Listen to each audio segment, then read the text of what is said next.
ഇനിയിപ്പോൾ ഇങ്ങക്ക് സമസ്തയിൽ ഇപ്പോൾ എന്തിനാ കാര്യമുള്ളത്? പൂച്ചക്ക് പൊന്നൊരുക്കുന്നിടത്ത് കാര്യം എന്ന് പറഞ്ഞാൽ മുജാഹിദീങ്ങൾ തമ്മിൽ തർക്കം മുജാഹിദീങ്ങൾ തീർത്തോളാം. നിങ്ങളെ എതിർക്കാൻ ഞങ്ങൾ ഒറ്റക്കെട്ടാണ്. അത് 3 അല്ലെങ്കിൽ 4 അല്ലെങ്കിൽ 8 പറഞ്ഞോളി. ആ 8 മുജാഹിദ് ഉണ്ടെങ്കിലും ആ 8 എണ്ണവും സമസ്ത കേരള ജംഇയ്യത്തുലമ പറയുന്ന പച്ചയായ ശിർക്ക്, അത് ശിർക്കാണെന്ന കാര്യത്തിൽ ഒരു മുജാഹിദും തർക്കല്ല. അതുകൊണ്ട് ഇനി ഞങ്ങൾക്കിടയിലുള്ള തർക്കത്തിന് നിങ്ങൾക്ക് എന്തെങ്കിലും കിട്ടുമോ നോക്കാനൊന്നും ഏതായാലും പൊന്നാര യൂസുഫ് മുസ്ലിയാർ തർക്കം നിൽക്കണ്ട. അതുകൊണ്ട് നിങ്ങൾക്കതിൽ കാര്യമില്ല. പൂച്ചക്ക് പൊന്നുക്ക് നിങ്ങൾ തമ്മിലുള്ള തർക്കം തീർത്തോളി. ഇപ്പോൾ അസ്ഹരിയും അതുപോലെ തന്നെ എന്താണ് പറയുക അലവിയും തമ്മിലൊക്കെയുള്ള തർക്കം, അലവിയുടെ മുഖാമുഖം നടത്താൻ സംഘടനാ ലേബലിൽ പോലും മുഖാമുഖം നടത്താൻ പറ്റാത്ത അവസ്ഥ ഇപ്പം നിങ്ങളെ സംഘടനയുള്ളത്. ഭയങ്കര മുഖാമുഖം ഭയങ്കര SSFൻ്റെ നേതൃത്വത്തിലാണ് നടന്നിട്ടുള്ളത്. നിങ്ങൾ യൂണിറ്റിൻ്റെ പേരിലാണ് നടന്നിട്ടുള്ളത്.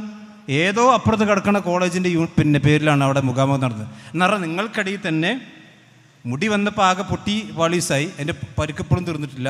ഇപ്പോൾ ഹക്കീമിൻ ഹസീരിയുടെ വിഷയത്തിൽ അതൊക്കെ ഞങ്ങൾക്കറിയാം. അതൊന്നും ഈ പരസ്യമായ വേദികൾ കൊണ്ട് പറയിപ്പിക്കണ്ട. അതുകൊണ്ട് അവിടെ സംവാദം നടത്തിയിട്ട് അവിടുത്തെ ഒക്കെ സുൽഹാക്കിയിട്ട് വന്നോളി. ഇൻഷാ അല്ലാഹ് മുജാഹിദുകളുമായി സംവാദം നടത്താൻ പൂതിയുണ്ടെങ്കിൽ വേഗം എഴുതിക്കോളി. ഞങ്ങൾ വിസ്ഡം ഇസ്ലാമിക് ഓർഗനൈസേഷൻ്റെ പണ്ഡിത സഭയ്ക്ക് നിങ്ങളുടെ സമസ്ത കേരള ജംഇയ്യത്തുൽ ഉലമ കത്തെഴുതിയാൽ ഉടൻ സംവാദം നടക്കും ഇൻഷാ അല്ലാഹ്.